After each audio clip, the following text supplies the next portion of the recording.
Back, everybody. Another edition here of the Auburn Undercover podcast on the 24/7 Sports Network. My name is Nathan King. Welcome back in to the pregame pod as Auburn heads back on the road after picking up its first SEC victory of the season. They head to Vanderbilt, which is surprisingly, it's a place Auburn actually hasn't even won since 2003. These teams don't meet very much, and the SEC is about to go divisionless, so we'll see how much they meet after that. And to talk about the Commodores, what they've got going on this season, and to preview that aspect of the matchup, we bring in Robbie Weinstein, who covers Vandy for Vandy 24/7 on the 24/7 Sports Network. Robbie, thank you so much for hopping on here today. Our subscribers can go to auburnundercover.com if you guys want to read the written Q&A with Robbie, but we'll go over a lot of that stuff here on the pregame pod. And I asked you the same thing in the Q&A. I'll kind of just open up by asking what the general overall feeling is around Vanderbilt. Look, I know it's not a program that annually has very high expectations, but it felt like they did a lot of good things last year. I mean, there was the wins over Florida, there was the win over Kentucky. Felt like things were maybe trending in the right direction. What's the vibe overall in that program, and what's kind of gone wrong this season? Sure. I think it's pretty comparable if you're, looking both perhaps internally, but especially with the fans to, like Brian Harson's last year. The difference just is that the fan base is smaller and, no offense to listeners, like kind of less crazy. And so there's no, it's not possible to have a fan revolt at Vanderbilt, like at, somewhere like Tennessee where the coach gets fired because the fans just can't take it anymore. For the most part, it would have to be really bad. But their roster is not bad, honestly. Like the roster 2 years ago, as well as in 2019 and certainly 2021. And honestly, even last year, like the roster was pretty bad, and they have taken a lot of steps in the right direction. They've got the tallest and longest roster in the entire SEC. They've got the most, 6'5", 6'6", 6'7" guys. I know that this isn't basketball, and so that's not all that matters. But point being, they're a lot more talented, especially at the point of attack. On defense, they've got a lot more speed all over the field, particularly at wide receiver and in the secondary. And yet they're potentially going to go 2-10. It's pretty crazy. And certainly, I think the fans, rightfully so, I would say, point toward the coaching staff. There's rumblings about issues in the locker room, and they're going to, of course, Vandy's not an NIL power. And so how are they going to be able to retain their best players? Is there going to be more NIL money coming down the pike? That's possible, but there's a lot of questions up in the air. And, Clark Lee is totally safe. Vandy wants to, Vandy, knows that they have to be a little bit different from the rest of the SEC. And so they're never going to have a quick trigger on the head coach. But it seems really obvious that there's going to be a major overhaul of the coaching staff in general, probably 2 new coordinators and that sort of stuff. And so I think a lot of everybody, probably, I'm sure people in the program as well, are very frustrated that a substantially improved talent level has not led to not only no improvement, but I mean, they've really taken multiple steps back. We'll start on the offensive side of the ball. I know they've got some issues on both sides, but the quarterback situation is really interesting. I saw some Auburn fans. I posted about it after talking to Clark Lee on the teleconference on Wednesday, and they were like, "Oh man, Auburn players will be used to this on defense." Because it was funny. A lot of what Clark Lee said is kind of what Auburn has been looking to avoid. He said, "Look, you're rotating these 2 guys. We don't want to get them out of a rhythm. We don't want to hurt the offense and get in there and mess up a certain kind of flow we have." And that's what Auburn fans, when Auburn has rotated its quarterbacks, that's kind of been their frustrations this season. It's not going to happen for Auburn that much moving forward because Peyton Thorne has kind of solidified himself. Mm-hmm. But talk to me about these 2 quarterbacks that they're playing right now. Seemed like it was a little bit of a Ken Seals maybe is a little bit more of the starter, where it was a package deal otherwise. And could AJ Swan possibly return for them on Saturday? Yeah, I don't think Swan is going to play. I would be surprised by that. But yeah, there's been a lot of criticism from fans about how Vanderbilt has handled the quarterback situation this season, like kind of a quick trigger in various instances, including against Ole Miss. Ken Seals came out of the game after like 3 drives. And it didn't seem, he wasn't playing great, but I don't think he didn't have any time to throw. Like it wasn't his fault that the game went sideways. So I'm not sure who's going to start, to be completely honest. It's either Ken Seals, who's a senior, and Walter Taylor, a redshirt freshman who's played in like 2 games or 3 games. Those are the 2 guys who you're going to see. I think probably you'll see both of them. Seals is so he was actually Vanderbilt's starting quarterback back in 2020. And then for the beginning of the 2021 season, and then he didn't play last year. He had slipped all the way down the depth chart to third. He stuck around kind of to get the degree, and he still has 2 years of eligibility after this season, so he can just grad transfer to like a group of 5 team. But he's still around. He doesn't have a lot of arm talent, but he's very smart. He's able to, he knows how to set up the protections and all that sort of stuff before the play begins. And then on the other hand, Walter Taylor, he's 6'7", 235 pounds, can throw the ball a mile. Like, he looks like Jamarcus Russell, honestly. But he, at one point against Ole Miss, like the freshman running back had to call out the protections, walk up to the line of scrimmage and all that. It's like, what's going on here? And it's because Taylor has barely played and I think has had trouble picking some stuff up, to be honest. So he's also very mobile. They used a lot of zone read type of looks with him. And I think that's kind of the package that you alluded to, where when he comes in the game, they're going to be running the ball a lot more. So definitely 2 different looks. And I think ultimately Swan kind of has this injury, and he, in my opinion, is their best option. I think they've moved the ball the best when he's been in the game. So I know it's difficult if you're Auburn to prepare for 2 very different types of quarterbacks, but at the same time, I'm not sure that either of them are really set up to be particularly successful right now in this game.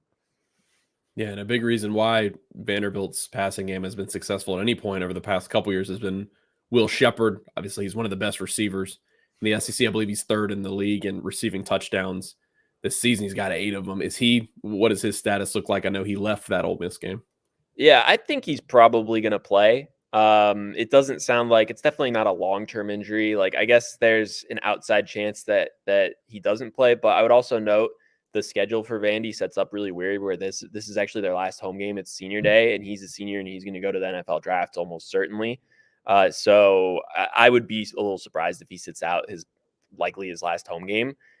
They do on top of him, so he's kind of he's not slow, but he's the kind of the body control, high point the football type of guy, make contested catches. They do have they actually have a lot of good receivers. They have a lot of speed at receiver. So if he doesn't play, then Jaden McGowan is like a fast slot receiver who runs a 4.35, but he's like 5'6".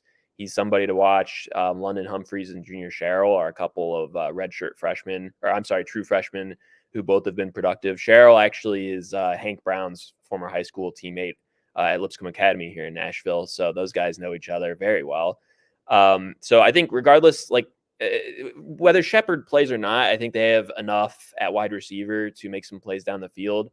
But of course, I mean, he's really legitimately really good, and other teams are bracketing him pretty much every play, and yet he's still able to do some stuff.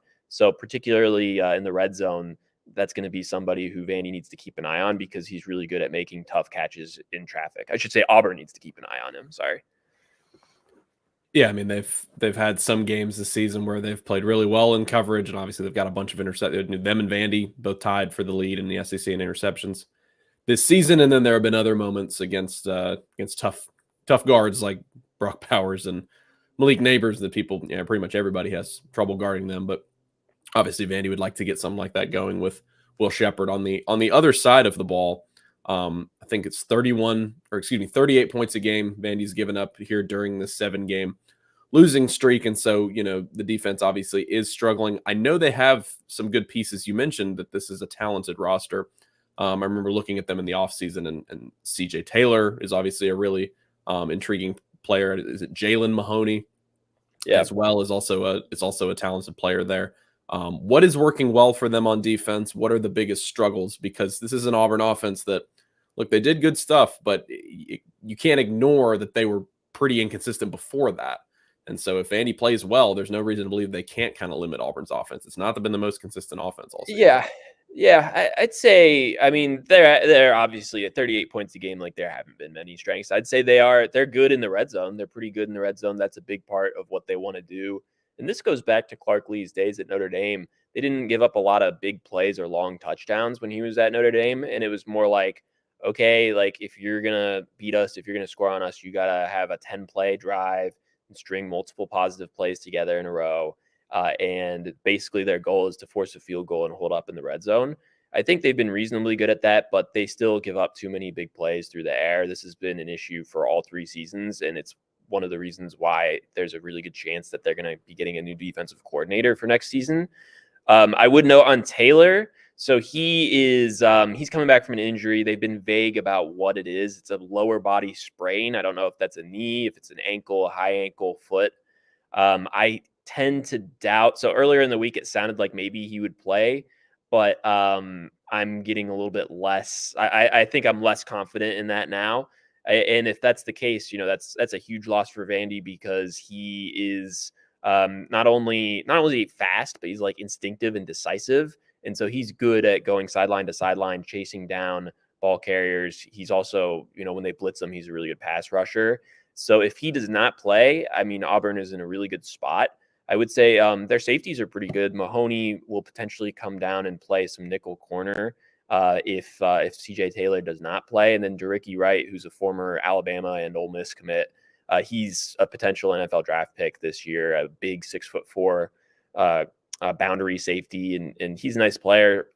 I think where Auburn can take advantage of Vandy's defense is the corners are banged up and very young. And so they don't have a lot of depth there. And I think Auburn can definitely find some opportunities.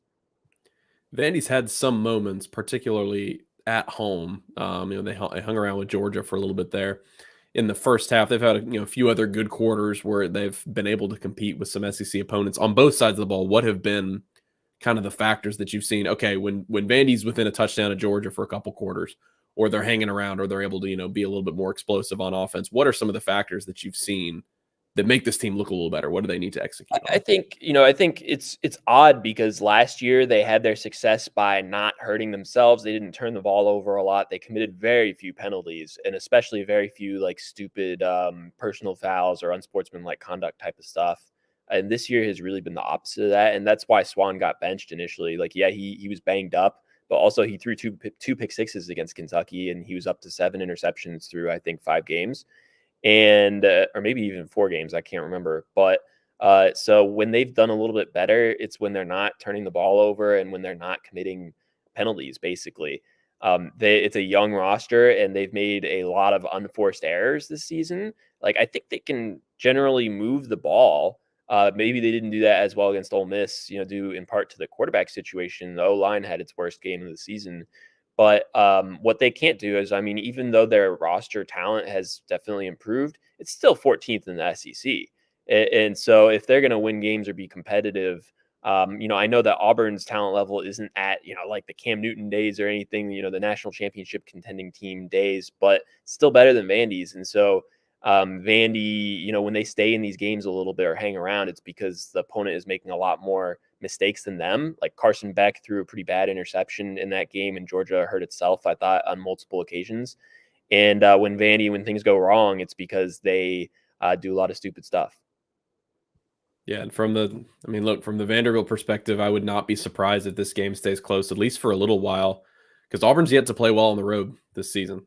I mean, against Cal, they needed a touchdown with like 6 minutes left to win that game because their offense was dreadful. They get pounded at LSU. They don't score an offensive touchdown at Texas A&M, and so really, it's been a struggle for them away from home. And until last weekend, it was a struggle for them on offense against pretty much anybody.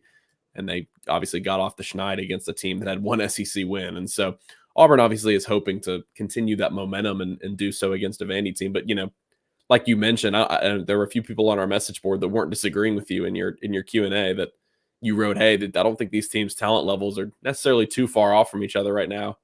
And a couple people were like, yep, and that's the problem with Auburn right now. Yeah, that's a Brian Harsin thing, right? It's not Hugh Freeze's fault.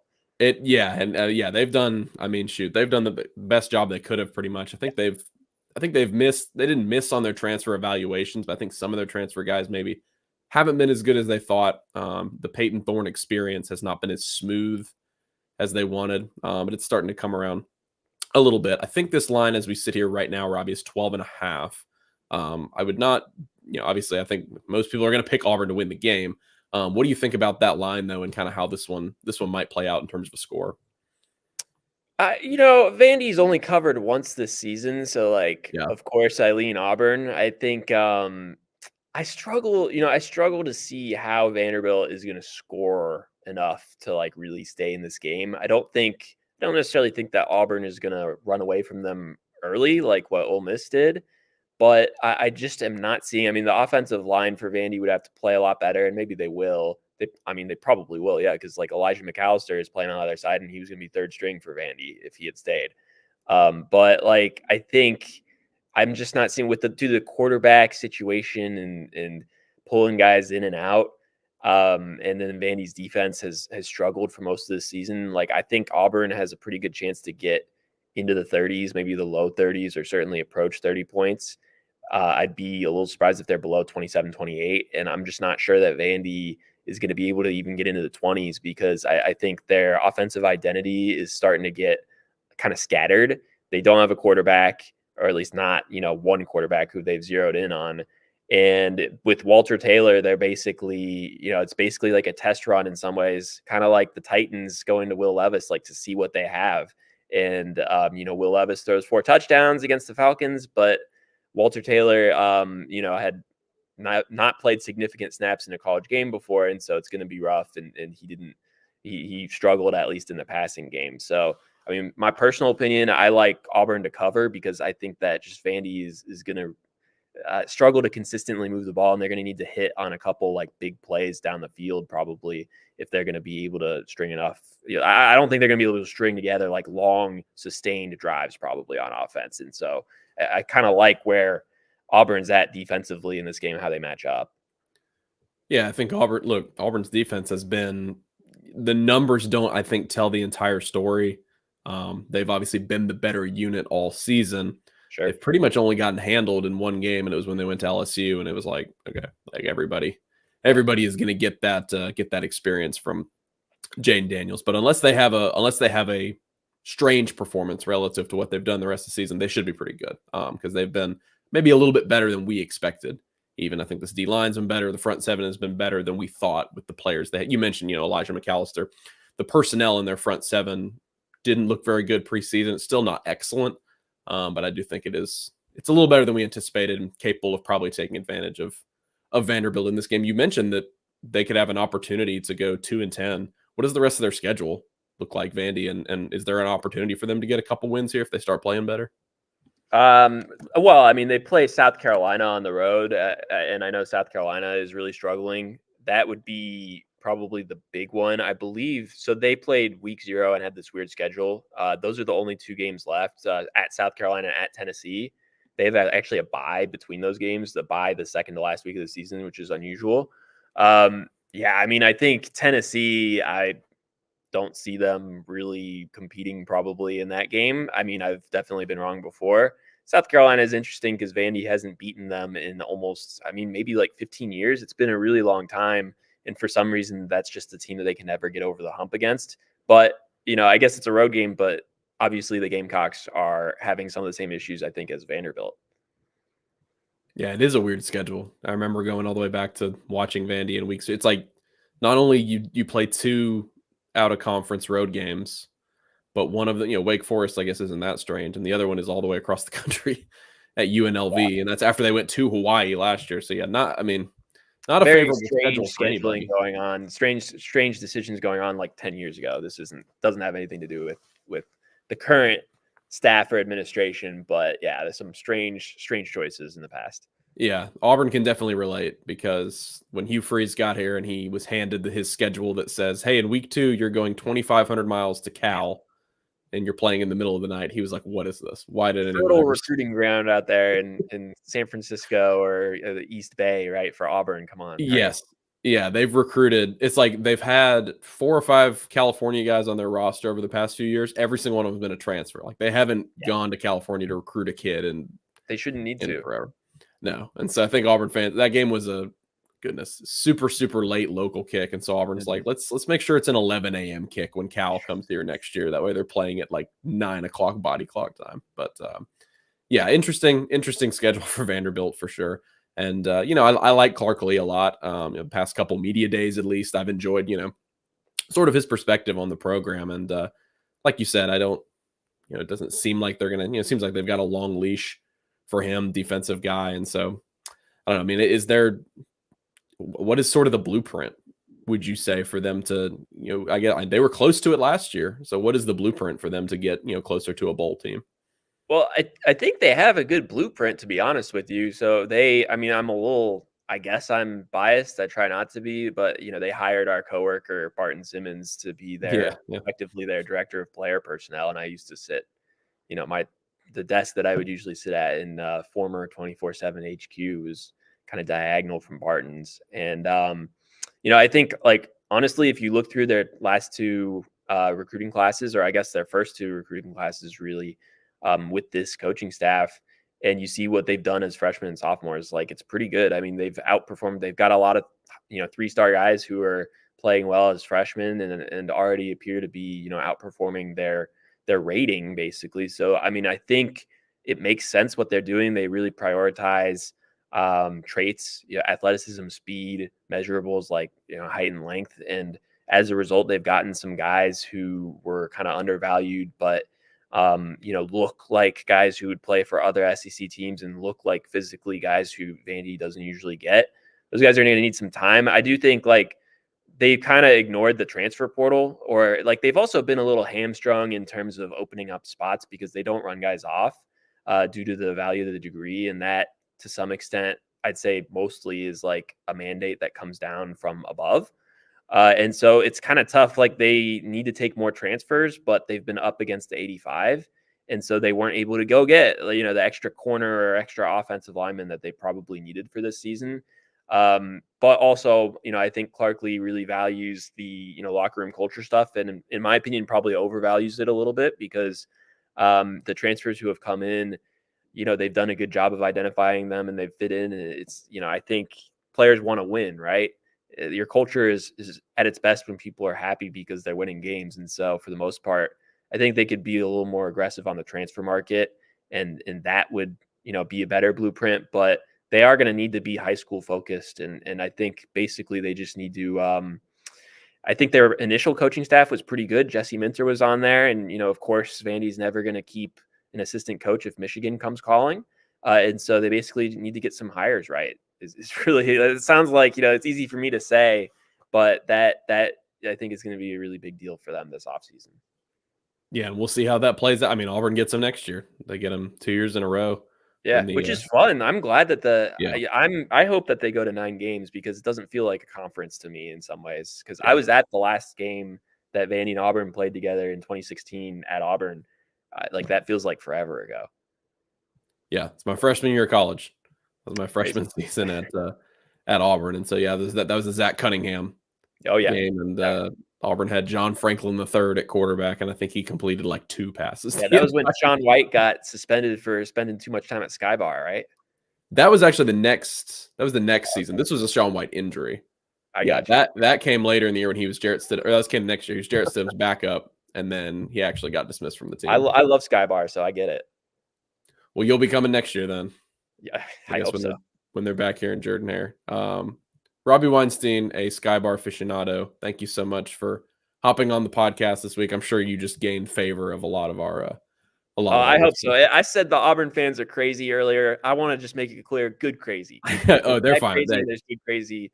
I had an awesome time when I went to that game 7 years ago. It's still the best, my favorite SEC environment that I've been to. So no issue with Auburn fans. I love you. They know. Yeah, they know. They'll be the first ones to tell you. After the Harsin regime, it's hard for them to get hurt by anything. They're pretty. Yeah. They've gotten some pretty thick skin over the last couple of years, hopefully. But on the flip side, Auburn fans, I mean myself, I know we're all excited to go to Nashville. It's always a great time to go to Nashville, and so it should be a lot of Auburn live fans. music for sure. Oh yeah, for sure. We ended up for media days. We ended up at Miranda Lambert's bar on Broadway. I've never been, honestly. It was quiet. Okay. Everything was crazy, and we were like, we just want to go somewhere we can hear ourselves talk, Yeah. and it was fine. So probably adventure down there and see where it takes us once again. But Robbie, thank you so much for hopping on today. You guys go to Vandy 24/7. Go follow Robbie on Twitter as well. If you guys enjoyed the show, 5-star review, it's the number one thing that helps us. Bumper music is by Beats by Mordecai. Follow him on Twitter, SoundCloud, and Instagram. Until the next episode, we'll catch you guys later after the game. Everybody enjoy the game. Be safe going there. We'll talk to y'all later.